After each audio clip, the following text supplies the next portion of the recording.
Olá, sejam todos bem-vindos a mais uma live do programa Reflexões Pedagógicas, diálogo entre a teoria e a prática, que discutirá o seguinte tema: organização e sistematização do trabalho pedagógico nas escolas do campo. Essa live foi elaborada pela equipe da DED, SUPED, CEMED. Para quem não atua na nossa rede escolar, esclareço que as Reflexões Pedagógicas é um programa de formação continuada da Secretaria Municipal de Educação de Campo Grande MS, por intermédio da Superintendência de Gestão das Políticas Educacionais, SUPED. Para a realização dessa live, contamos com o apoio da Divisão de Tecnologias Educacional, que é a DITEC, e da Divisão de Educação Especial, ambas da SUPED. Agradeço também aos tradutores e intérpretes de livros, Walterley e Solange. Bem-vindos, bem-vindas à nossa live. Meu nome é Wendel Cedrão, sou professor da REME há 10 anos, atualmente faço parte da equipe de educação no campo, da Divisão de Educação e Diversidade, DED, SUPED, CEMED. Convidamos a todos para participarem do chat, coloquem suas dúvidas, suas impressões, e logo após estaremos esclarecendo caso tenha, ok?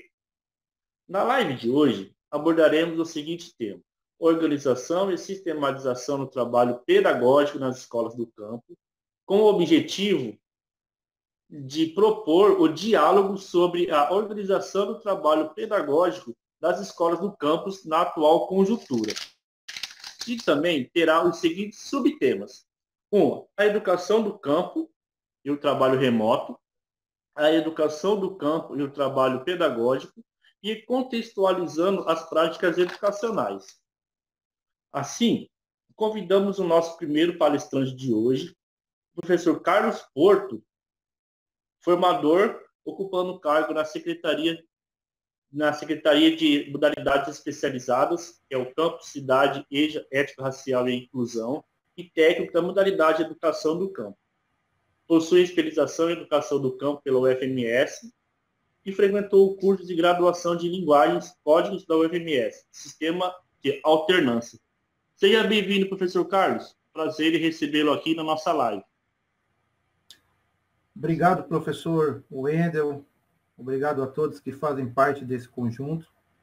Lembrando que é sempre um prazer para nós estarmos aqui conversando, né, entre professores, gestores, acadêmicos e todos aqueles interessados nas temáticas que estão vinculadas à educação do campo. É um momento em que a educação do campo, assim como todas as outras, como todos os outros segmentos, passa por uma grande reformulação, né? Professores aí, e gestores e estudantes, e também, quando nós falamos dessa educação, nós falamos da comunidade escolar. Pais, responsáveis, todos ali voltados à educação. Bom, para você que está nos acompanhando e já percebeu que o nosso diálogo está inserido na modalidade de ensino da educação do campo, eu gostaria de falar para vocês quem são esses sujeitos pertencentes à educação do campo. Né? Quem são esses sujeitos? O Arroyo ele tem uma fala muito interessante quando ele fala que existem os outros sujeitos, que são os filhos, né, dessas pessoas que estão localizadas na zona rural. Então, vamos prestar bastante atenção no que eu vou falar para vocês agora. Quem são esses sujeitos? Esses sujeitos, eles são os agricultores, os familiares, né? Os extrativistas, os pescadores artesanais, os ribeirinhos, e tem uma linguagem até que eu acho interessante, que eles dizem que são os povos da floresta, porque também engloba os indígenas, os quilombolas, mas enfim, aqui nós estamos delineando a nossa fala para aqueles que são trabalhadores e filhos desses trabalhadores do campo. O sujeito que vive no campo em um tempo, em um espaço que é marcado em lutas. Isso é muito importante nós frisarmos, né? É um direito. é um direito constitucional. Eu gostaria de apresentar para vocês aqui no slide número 7, para vocês terem uma noção. Você já vê aqui uma imagem, né, da Constituição, né? E do lado direito, vocês percebem também que tem as diretrizes educacionais para a educação do campo. Isso é muito importante. Sabe por quê? No artigo 1º dessa diretriz, diz assim, que as questões que são relacionadas ao campo, cada uma tem as suas questões inerentes, ou seja, as suas peculiaridades. E é interessante, por que é interessante, né, quando nós abordamos todo esse conjunto? Porque cada localidade tem uma especificidade, e nós percebemos isso muito no momento atual. Ou seja, vamos dar um exemplo para vocês. Existem escolas que são do campo que têm mais acessibilidade aos caminhos virtuais. Outras estão mais distantes e não têm essa acessibilidade tão fácil para que o aluno ele possa ocupar-se das atividades que são colocadas ali nesse momento atual. Então, o campo em si, ele tem toda uma conjuntura que tem que ser pensada, analisada, refletida, estudada e vir um grande campo de pesquisa. Não é verdade? Eu tenho certeza que você que trabalha na educação do campo fica muito próximo de todo esse diálogo que nós estamos tendo agora. E eu apresento para você agora a educação do campo e o trabalho remoto. Então, o primeiro item que nós vamos discutir, eu gostaria que você frisasse, é a educação do campo e o trabalho remoto. É importante nós também compreendermos que o trabalho remoto ele é um pouco diferente do que nós dizemos de educação à distância. Uma educação à distância que tem uma plataforma que já está toda, eu digo, de uma maneira básica, né, para que você possa compreender, que a educação à distância, ela tem uma plataforma, ela está toda organizada para que o estudo seja à distância, no semipresencial ou totalmente à distância. O trabalho remoto, ele vem para atender uma demanda, uma emergência, né? E aí nós utilizamos várias frentes, nós também utilizamos de alguns recursos, ferramentas, mas para aquelas localidades mais abrangentes, né, que estão distantes, nós utilizamos os cadernos de atividade. Vocês conhecem muito bem, e isso também depois, logo mais nas nossas falas, vocês vão compreender algumas dicas, né, e possibilidades. Lembrando sempre que são sugestões. Mas antes de iniciar essa fala, eu gostaria de ler com vocês, e gostaria que vocês ouvissem muito o que a doutora Aisha Ahmed, né, ela escreveu um artigo muito interessante sobre a quarentena, sobre tudo que nós estamos vivendo, em um artigo que foi colocado no The Chronicle of Hyder, é uma universidade que ela trabalha, ela é doutora, e então ela escreveu esse artigo e foi traduzido para a nossa linguagem aqui do Brasil por Renato Pincelli, publicado e teve uma grande repercussão. Mas olha que frase interessante que ela traz para nós. Mais do que nunca, precisamos abandonar o performativo e abraçar o autêntico.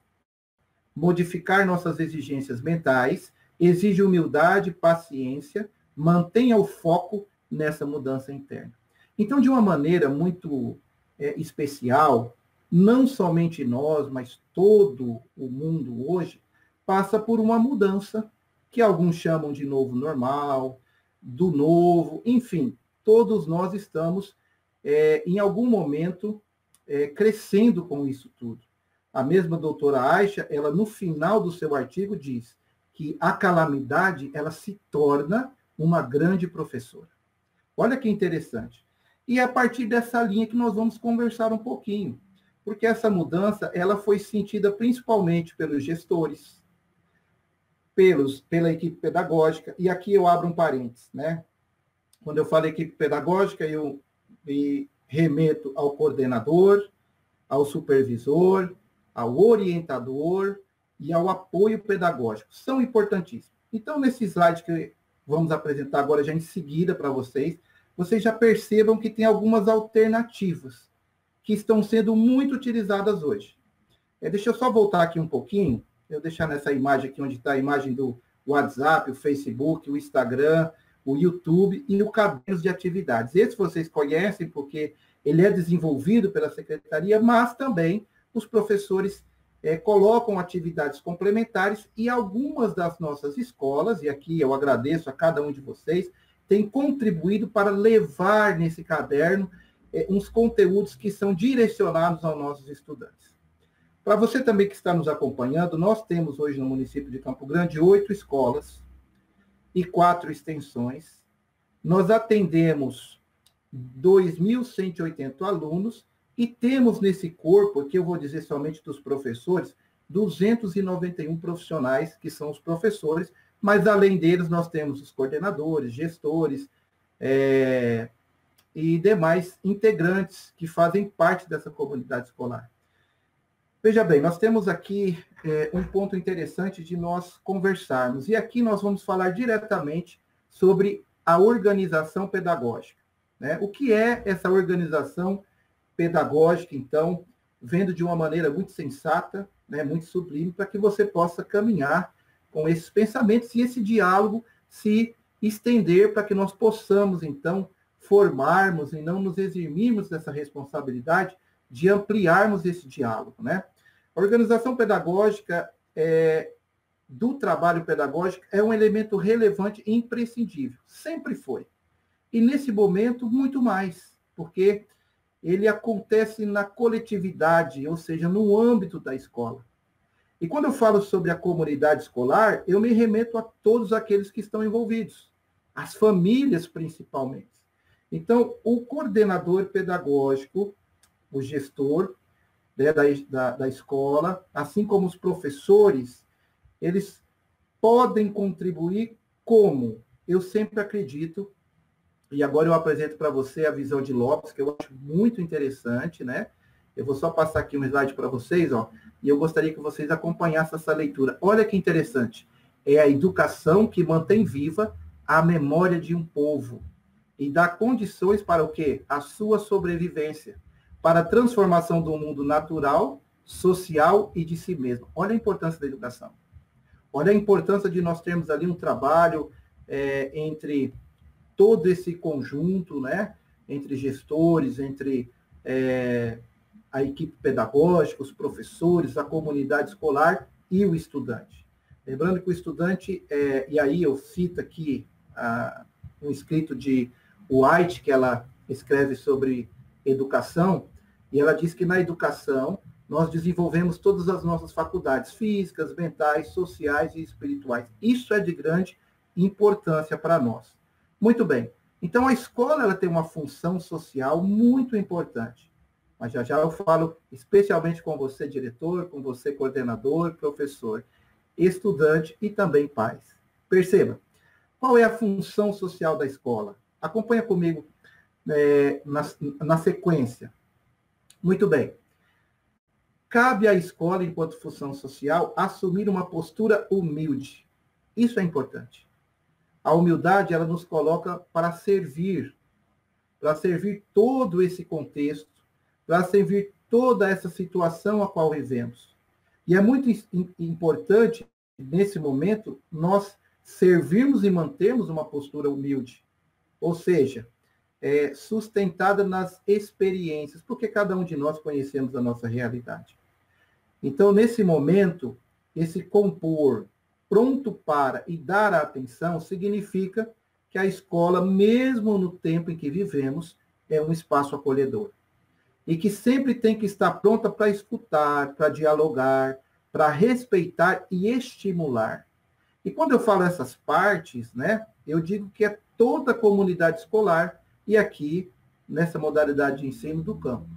Por quê? Porque esse diálogo, essa escuta, ela tem que ser parte intrínseca entre direção, equipe pedagógica, professor, pais, responsáveis e estudante. Veja, ele é um caminho que percorre a cada espaço. E nós temos que estar muito atentos a isso. Em sequência, eu digo para você que todo esse conjunto, ele requer o quê? Olha só, vou passar aqui para vocês darem uma olhada junto comigo, que a função social da escola, ela tem que ser sempre numa perspectiva humanizadora. Isso é importante. Por quê? Porque o diálogo que nós temos gera a escuta. E a escuta, a compreensão. E a compreensão, ele dá o quê? A condição de estar com o outro, de entender a realidade do outro. E permite que nós conheçamos essas novas realidades. Por isso é importante nós sabermos que o campo ele tem as suas especificidades e devem ser respeitadas e trabalhadas de maneira a não nos eximirmos da responsabilidade de estarmos em conjunto com toda a organização, desde a secretaria, para levar esse atendimento ao nosso estudante, mas de uma maneira segura e possível. E sermos humildes para reconhecer os nossos limites. E termos também humildade para trabalhar dentro das nossas potencialidades. Perceberam como isso é interessante? Então, quando eu falo nesse olhar, e quando eu falo sobre esse trabalho pedagógico, ele tem que ter 4 focos muito interessantes: coordenador, diretor, professor, para que nós possamos trabalhar com esses estudantes. Olha só, o primeiro foco, e aqui eu apresento para você já em sequência, é foco e empatia. O que quer dizer isso? Se você olhar lá em cima, lá no item 1, diz que é redirecionar o olhar da comunidade escolar para essa nova realidade. Perceberam? Nova realidade, a qual nós vivemos agora, a qual eu e você faz parte. E quando eu falo em empatia, é de levar em consideração as demandas, né, e as necessidades que estão ao nosso redor. Nós podemos organizar meios e, sabe aquele de ouvir? Às vezes nós estamos trabalhando com as nossas aulas pelo grupo de WhatsApp, trabalhamos com os cadernos de atividade, trabalhamos pelos outros meios virtuais, e daqui a pouco nós vamos ter algumas dicas muito interessantes, mas nós temos que ouvir e compartilhar isso de uma maneira a atender todas, porque os nossos alunos podem, em alguma maneira, se adaptar com o virtual ou estar mais adaptados com os cadernos de atividade. Nós temos que fazer essa agregação e compreender a melhor maneira de trabalhar atendendo a necessidade do outro. O segundo é o respeito. Nós temos que respeitar, né, os estudantes de forma atenciosa. O terceiro é aprender a lidar com a nova realidade. Olha que importante. Nós temos que aprender a lidar com tudo isso, porque nós, como profissionais da educação, também temos os nossos anseios, as nossas dúvidas, os nossos acertos, né, os nossos erros, e nós temos que saber lidar com tudo isso. E é muito importante e exige muito de nós, professores. E a criatividade, que é esse ponto interessante, aqui eu falo, é de dar novos significados a essas oportunidades que se abrem no momento. Agora, você quer ver que interessante? É que nós falamos de uma maneira muito abrangente, e nós englobamos toda a comunidade escolar. Mas eu apresento para você aqui, Eban, é muito importante estar alinhado à gestão, à equipe pedagógica e o docente nos 4 itens apresentados. Levar em consideração as demandas, as necessidades que estão ao redor, como foi dito lá no início, né? Sobre as questões que são inerentes a cada realidade campesina. Subsequentemente, promover essas relações entre gestão, equipe pedagógica e docentes de forma atenciosa. Aprender a lidar com a nova realidade e dar novos significados às oportunidades que se abrem no momento. Sabe o interessante? Eu vou até aproveitar aqui, pedir licença, né, para a professora Aparecida de Jesus, que contribuiu conosco, em nos orientar um pouquinho e dar um pouco dessa experiência. Eu vou utilizar aqui alguns slides que vocês vão prestar muita atenção, que fala sobre o caderno de campo. Porque é uma atividade, e agora, já falando diretamente, deixa eu só colocar aqui para frente isso, que vai falar diretamente sobre essa contextualização na prática. Perceba, nós falamos sobre a organização da parte funcional, né, na sistematização da escola, nós falamos dessa relação humana, né, entre gestor, equipe pedagógica, professor, professor e a comunidade escolar, e aqui, sim, você compreende, é o estudante, é os pais ou os responsáveis. Então, o caderno de campo ele é muito importante. Por quê? O caderno de campo ele é um instrumento pedagógico, ele é muito utilizado na pedagogia da alternância. E quem tem essa experiência de levar um caderno de pesquisa para casa, vai compreender muito do que eu estou falando. Na realidade, Carlos Rodrigues Brandão diz que nós aprendemos o tempo todo. Lembra? Nós aprendemos o tempo todo. Aprendemos em casa, aprendemos na rua, aprendemos com os nossos familiares, aprendemos na igreja. Em todo tempo nós estamos aprendendo. E por que é importante esse caderno de campo? Porque são anotações, né, daquilo que nós podemos compreender, pesquisar, e também aquilo que nós não compreendemos e podemos trazer um novo diálogo, né? Então, ele é muito utilizado. No momento em que nós estamos utilizando hoje, e nós sabemos que muitos alunos nossos da educação do campo, ora não têm acesso à internet, né? Nem à televisão. Então, é importante que aconteça um estreitamento entre esse aluno e o professor. Olha que interessante. Acontecer um estreitamento entre um aluno e o professor. Ou seja, um diálogo. E o caderno de campo ele pode contribuir como uma ferramenta necessária para auxiliar no caderno de atividades, seja ele produzido pela secretaria ou pela escola com atividades complementares que são ali desenvolvidas por área de conhecimento. Como poderíamos ofertar essa atividade? Perceba, são apenas uma sugestão, e nós podemos, mediante essa sugestão, colocar em prática com os nossos alunos, correto? Mas nada impede que você possa criar outras maneiras de trabalhar com o seu público. Até num momento passado, eu me lembro que a professora Luciana Souza, ela fez um recurso muito bacana, que foi as cartas. Olha que interessante, as cartas, né? E ela conseguiu ali conversar com os pais dos seus alunos.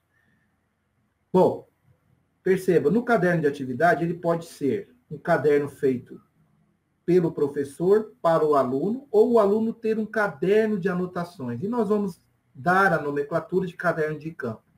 Nesse caderno, você pode anotar aquilo que você não compreendeu. E aquilo também que o pai ou o responsável não conseguiu explicar para o seu filho. De certa maneira, claro, o professor ele não poderá ir na casa, até nesse momento que nós vivemos, e pela distância, às vezes, que nós temos na zona rural, em dar essa atenção, mas ele recebe a informação daquilo que o aluno não conseguiu compreender ou que o pai não pôde, de maneira didática, explicar para o estudante. Ressalto que isso não quer dizer que o nosso estudante não aprenda nada, porque sempre estão aprendendo algo muito bom, né? Mas quando esse aluno retornar para a escola, ou quando o professor puder mandar uma atividade diferenciada, ele sabe certinho qual o conteúdo que o aluno teve maior dificuldade. Percebeu que interessante? Qual o conteúdo que o aluno teve dificuldade? E existem algumas maneiras para nós abordarmos isso com o pai, com o aluno, ou até mesmo entre nós, entre docentes e discentes, né? Por exemplo, se você olhar aqui na segunda linha, nós temos ali, ó, o que você aprendeu na quarentena? O que você está aprendendo, né, na quarentena? Ele pode contar coisas que ele aprende no seu dia a dia. E, de repente, você pode fazer um link e, a partir daquele diálogo, estreitar com a área de conhecimento que você está estudando, ou com o conteúdo daquela semana, ou com o conteúdo daquele mês. Claro, nós entendemos. Mas, quando fazemos isso? Normalmente, nós procuramos fazer essas pesquisas e sistematizar toda essa didática para ofertar para os nossos estudantes no momento de planejamento. É muito importante usar essas 7 horas de planejamento a qual nós temos para trabalharmos nessas questões. Sabemos que o momento requer muita tranquilidade, né? Porque nós temos tantas tarefas no nosso cotidiano, né? Essa ansiedade que nós vivemos, mas é possível fazer. Isso é muito importante. É possível fazer e trabalhar com os nossos estudantes e também com a comunidade escolar dessa maneira. E o segundo, é muito importante você sempre colocar, né, o que traz de bagagem, o que eu trago de bagagem, né? E você começa a conhecer um pouquinho da realidade do seu aluno, do que ele está passando por aquele momento, né? E nessa parte você pode refletir também sobre tudo que está acontecendo, e isso é muito relevante para se dialogar com a equipe pedagógica com a gestão, e a gestão fazendo a interface com a Secretaria Municipal de Educação. Aqui, no caso, nós falamos sobre a CEMED, né, que nós temos procurado e recebemos essas orientações do nosso gestor da superintendência, da nossa chefe da Divisão de Educação e Diversidade, para sempre estarmos com esse momento de ouvir e de saber como nós podemos avançar. Então, como nós podemos estruturar essas atividades? Perceba, nesse slide seguinte, eu apresento para você essa estrutura, a estrutura da atividade, né? Então, esse caderno de campo, já tendo um resumo disso que nós acabamos de conversar com vocês, é de promover o processo da escrita. Olha só, além de você trazer essa parte de estreitamento do diálogo, da compreensão do outro, da realidade, você promove a escrita, ou seja, a produção do conhecimento, né? O conhecimento é muito bom, porque é onde você pode, ao mesmo tempo, trabalhar com as dúvidas, as temáticas que não foram compreendidas, e trazer isso para um objetivo, para uma reflexão do diálogo sobre todos os conteúdos estudados, né? Nós podemos ter isso bem alinhado. E o objetivo é proporcionar ao estudante a reflexão de tudo isso. Não somente do momento, mas também dos conteúdos, as possibilidades e como nós podemos trabalhar com ele. Ressalto, nós estamos falando do caderno de campo que pode atender a comunidade que não tem acesso aos meios virtuais, mas não requer que pode ser exclusivamente deles. Nós podemos trabalhar com esse mesmo caderno de campo para toda a comunidade da educação do campo. Inclusive, eu sigo dizendo, as que têm acesso aos meios virtuais, também agregar esse caderno. Então, a organização ela vai variar de acordo à escola, né? Cada escola, né, tem a sua especificidade e cada professor tem a sua criatividade. Então, você pode refletir qual a melhor maneira de se trabalhar com esse caderno. Apresento para você agora a condução, né? Como essa atividade pode ser conduzida? Bom, você pode trabalhar em grupos pequenos ou grupos maiores, envolvendo a turma, inclusive nas salas multisseriadas, a qual nós temos hoje na nossa educação do campo. E, além disso, nós podemos trabalhar na educação infantil, no Fundamental 1, no Fundamental 2 e ensino médio. Olha que interessante. Então, o professor da escola, ele tem autonomia de escolher a melhor maneira e dialogar com o seu coordenador, orientador, supervisor ou apoio pedagógico, né? Um caminho que seja relevante para trabalhar todos esses assuntos.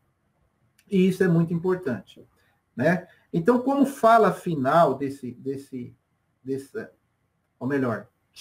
como fala final dessa possibilidade, desse instrumento pedagógico, essas anotações elas podem ser compartilhadas entre os professores, e aqui eu até digo entre a secretaria, e além disso, é uma coleta de dados muito importante para ser usada em pesquisas, em artigos, em resumos extensivos e outros. É um resumo, é uma pesquisa, pode se transformar em um artigo e contribuir muito para a educação do campo, não somente no nosso estado, mas no nosso país e também no mundo. Bom, eu falei de uma parte onde nós podemos agregar um instrumento pedagógico para trabalhar em conjunto com o caderno de atividade e os meios virtuais. Mas os meios virtuais, algumas das nossas escolas também têm essa projeção. E nós sabemos, né? Então, eu gostaria de dizer isso para você, que o professor Marcos, né, professor Wendel, ele vai trazer para nós agora como trabalhar essa questão do meio virtual. Espero ter contribuído com vocês e um grande abraço. Ô, professor Carlos, obrigado pelas suas contribuições, tá? Foi de suma importância para a educação do campo. Então, agora, como o professor Carlos havia dito, nós vamos receber o professor Marcos de Oliveira Monteiro, formado em Pedagogia e Artes Visuais pela UFMS e possui mestrado em Ensino de Ciências também pelo UFMS. Atualmente, ele é técnico da modalidade de Educação do Campo, DED, SUPED, CEMED, de Campo Grande, MS, que abordará o subtema Contextualizando as Práticas Educacionais. Professor Marcos, seja bem-vindo. Prazer recebê-lo aqui conosco na nossa live.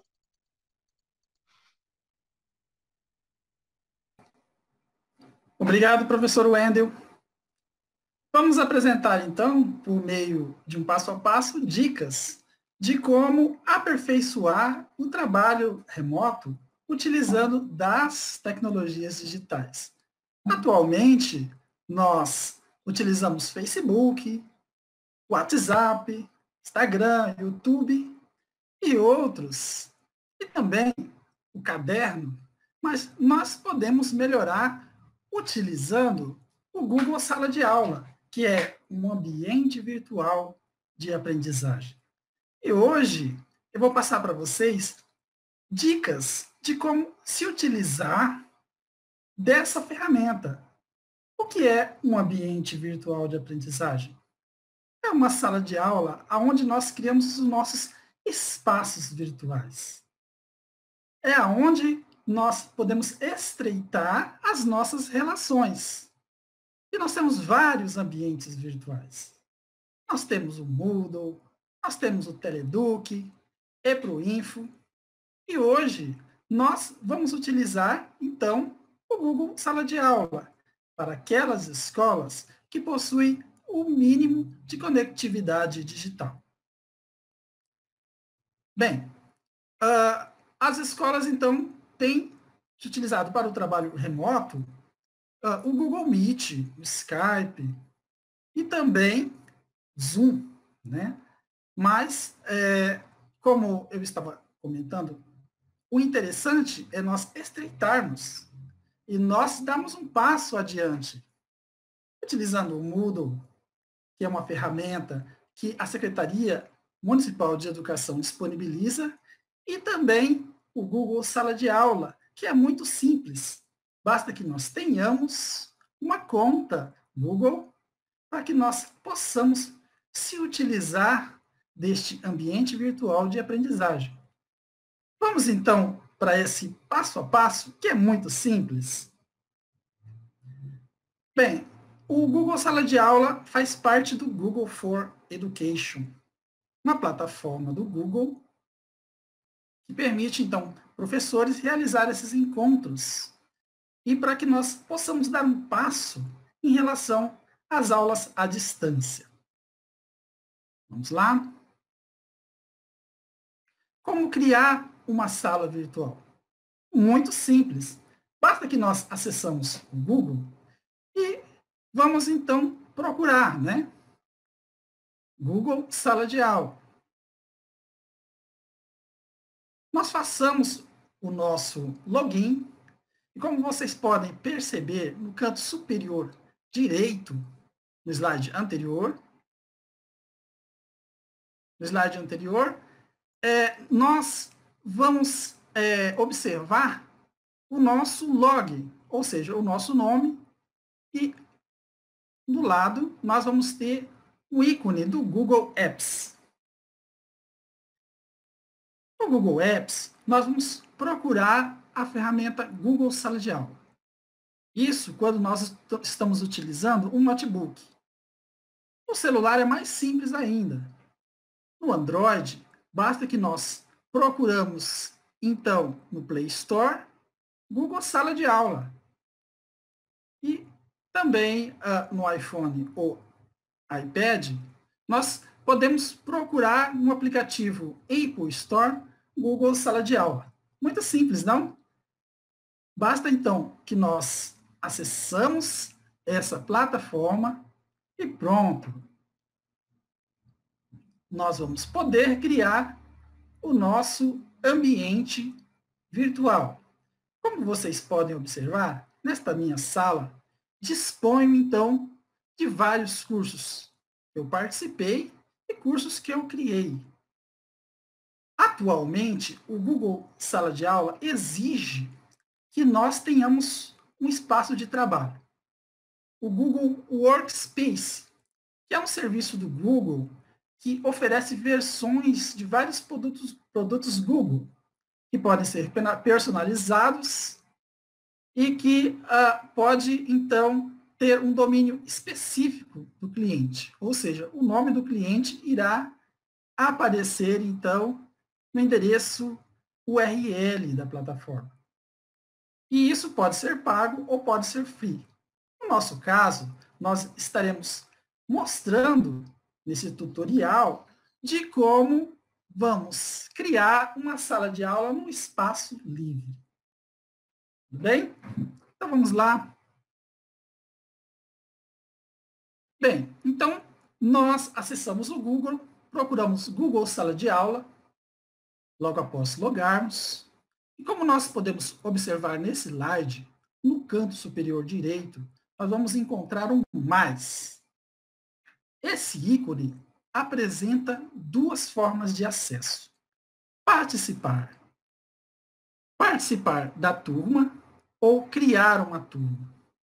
Bem, você pode criar uma turma, atribuir trabalhos e postar avisos para os alunos, no caso do professor.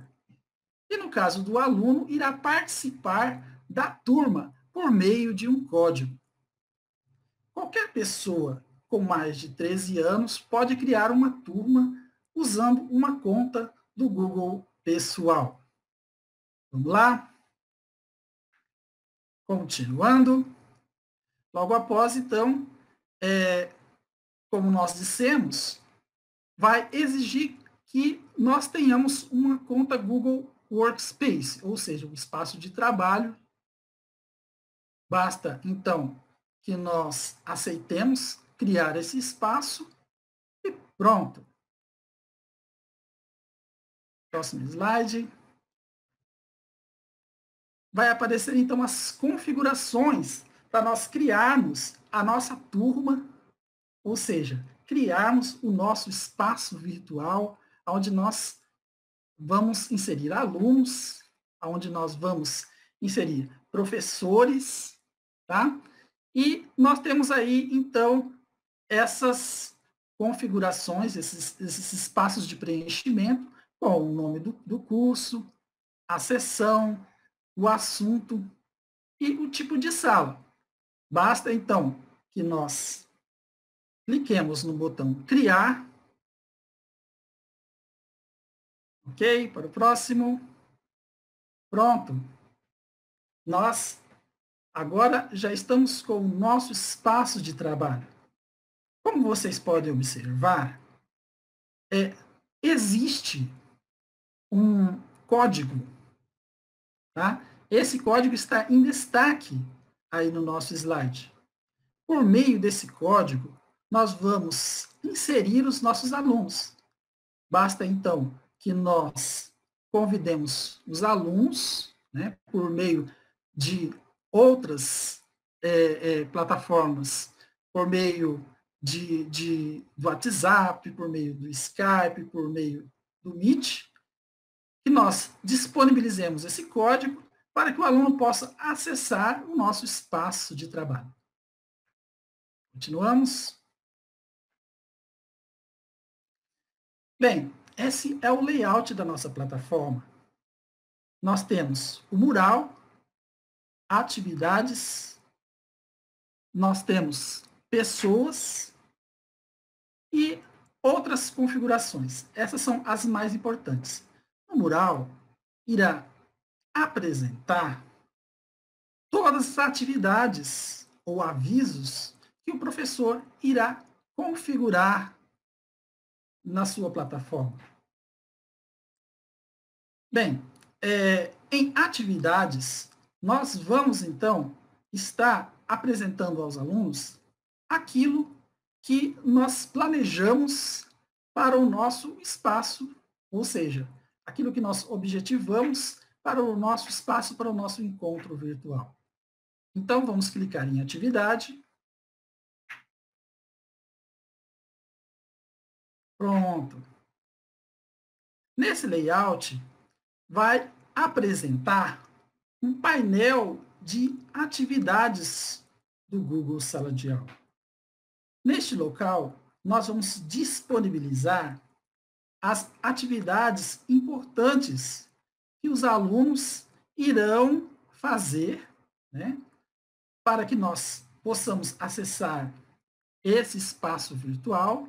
Nós temos que estar configurados, ou seja, nós temos que estar com permissão de professores. Irá apresentar esse botão criar, aonde nós teremos acesso às atividades, atividades com teste, pergunta, material, reutilizar, postagem e tópicos. Vamos analisar cada uma dessas possibilidades? Adicionar ou criar materiais. É possível, então, criar arquivos, né? Documentos, apresentação, planilhas, desenhos e formulários do Google. Essa atividade, então, é uma das atividades mais simples, aonde o professor pode criar, por exemplo, um vídeo, né, com seus alunos. E ali adicionar vídeos, né, adicionar passo a passo de como o professor irá exigir essa atividade. E também o professor poderá deixar modelos de apresentação, de planilhas, de desenhos, né? Inúmeras as possibilidades. A próxima é atividade com teste.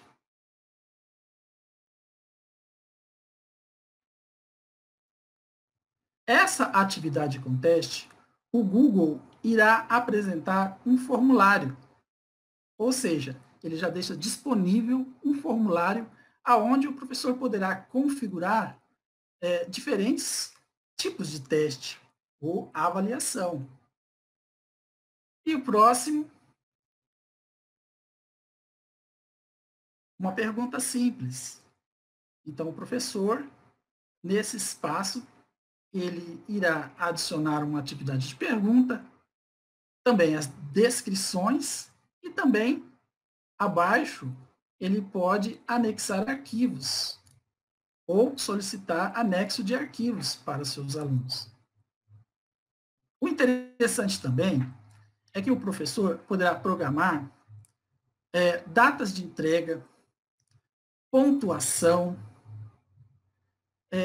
Como vocês podem observar à direita, em todas as atividades, ele poderá configurar diferentes maneiras de exigir esse material. Ele pode agendar e programar para que o aluno entregue na data específica, de uma semana, de um mês, e depois essa atividade se fecha.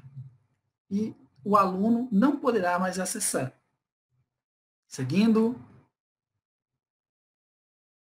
disponibilizar um material. Essa atividade é muito simples. O professor poderá disponibilizar um slide, um vídeo. Também, como eu disse, poderá programar de diferentes formas para que o aluno tenha acesso a esse material, né, e possa realizar uma atividade X ou Y.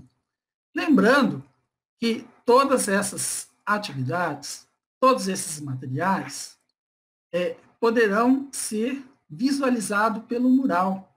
Quando os alunos acessarem o Google Sala de Aula, eles poderão observar quais as atividades, né, quais os materiais, quais os recursos que ele poderá, então, nessa sala de aula, acessar. Tudo bem?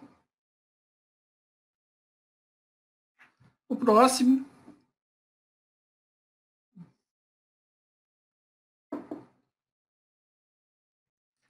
Bem, o professor poderá planejar tópicos de atividade, ou seja, conforme o seu planejamento, o professor poderá disponibilizar módulos, poderá configurar tópicos, configurar aí divisões no seu trabalho.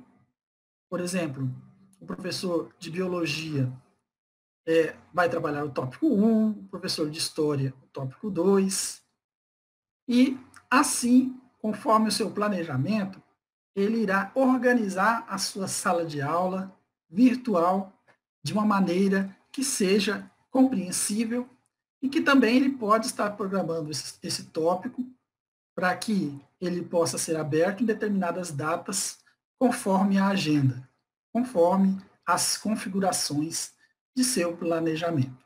Muito simples, não?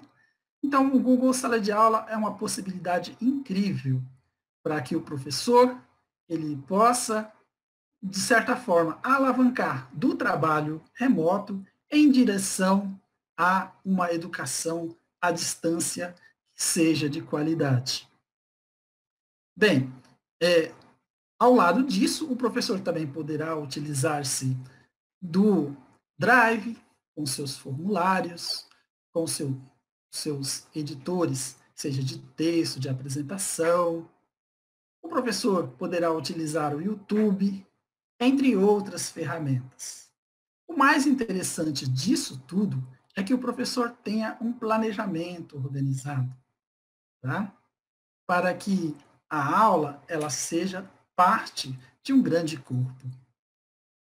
E agora, como sugestão final, eu vou falar do canal, o próximo, YouTube Edu, que é um canal do Google, né, em parceria com a Fundação Lemon, e que tem materiais interessantes de português, matemática, seja para o ensino fundamental e também para o ensino médio. Tá?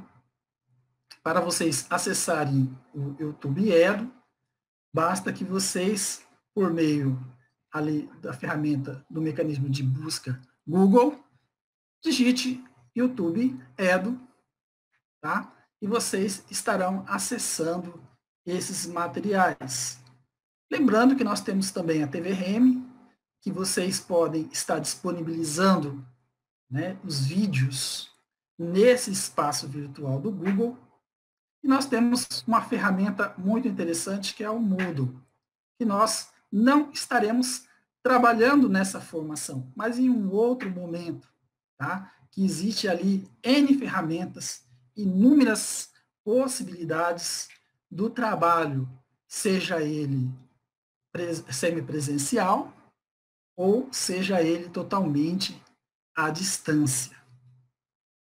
Muito obrigado e conte conosco para que nós possamos estudar um pouco mais essas referências, para que nós possamos, então, estarmos sugerindo diferentes possibilidades de utilização dessas ferramentas e discutindo esses autores para que nós possamos entender um pouquinho mais das tecnologias na educação e aproveitar muito mais delas, inclusive no Google Sala de Aula.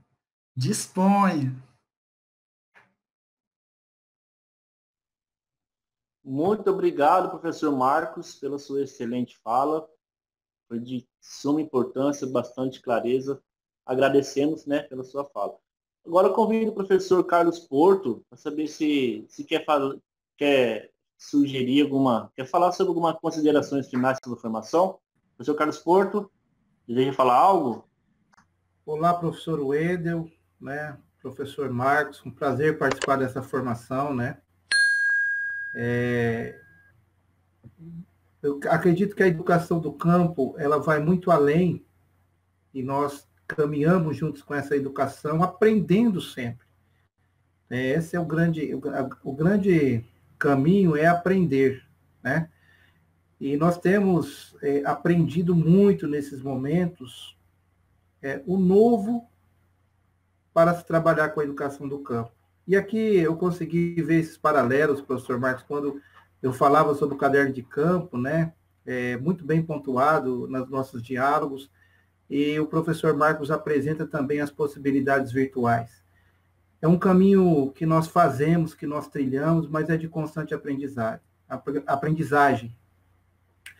O Arroyo, no livro Imagens Quebradas, ele traz algo interessante. Ele diz que a escola, ela vai muito além de coordenar atividades, né? Ela passa a ver, a entender, né? E, ao mesmo tempo, aproximar da realidade do estudante. Então, nós temos isso muito arraigados nessa modalidade de ensino. Agradeço aqui ao Paço Municipal, agradeço a superintendência, da pessoa do professor Leonel, a nossa chefe de divisão, a professora Magali Luzio, a toda a equipe de trabalho dessa divisão, né, a EJA, a NURERG, né, também aos colegas do campo que estiverem conosco, né, e aqui eu também faço alguns nomes em específicos, a professora Badira, também que trabalha conosco, a professora Priscielen, a professora Aline, do Patrimônio. E essas modalidades de ensino, essas aprendizagens da divisão de educação e diversidade, elas são de suma importância hoje nesse trabalho. Então, nós estamos aí abertos, né? Se vocês quiserem fazer alguma pergunta, nós sempre estaremos atendendo vocês, né? Se nós não conseguimos atender todos aqui, mas no momento oportuno, vocês podem entrar em contato conosco na divisão, que nós teremos a maior alegria, né, em atendê-los. É isso, professor Wendel, e eu volto a dizer aquela frase do Paulo Freire, né, a educação transforma o ser humano e o ser humano transforma o mundo. Muito obrigado. Pegando a fala do professor Carlos, a professora Aparecida de Jesus também, né, que tem um probleminha na NET, mas que ela ajudou muito importante aqui na nossa formação. Tá? O professor Marcos quer fazer suas considerações finais, professor? Nós podemos replicar essas oficinas na escola, que é muito importante, por meio aqui desse espaço virtual, por meio de slide, fica até um pouco difícil. Realmente, quando nós replicamos a nossa tela, fica um pouco mais fácil quando nós estamos em contato, né? E é isso que nós esperamos. E logo após, então, esse momento de pandemia, né? Esse nosso distanciamento, né? Nós possamos nos encontrar e nós possamos trocar, né? Sobre todas essas possibilidades. Muito bem, professor. Vamos esperar passar logo essa fase aí da pandemia, para que todos nós possamos estar indo nas escolas, fazendo essa formação diretamente com eles, ok? Então, sendo assim, né, agradeço a todos os participantes pela interação, destaco que a importância seja de grande relevância para a educação do campo como um todo.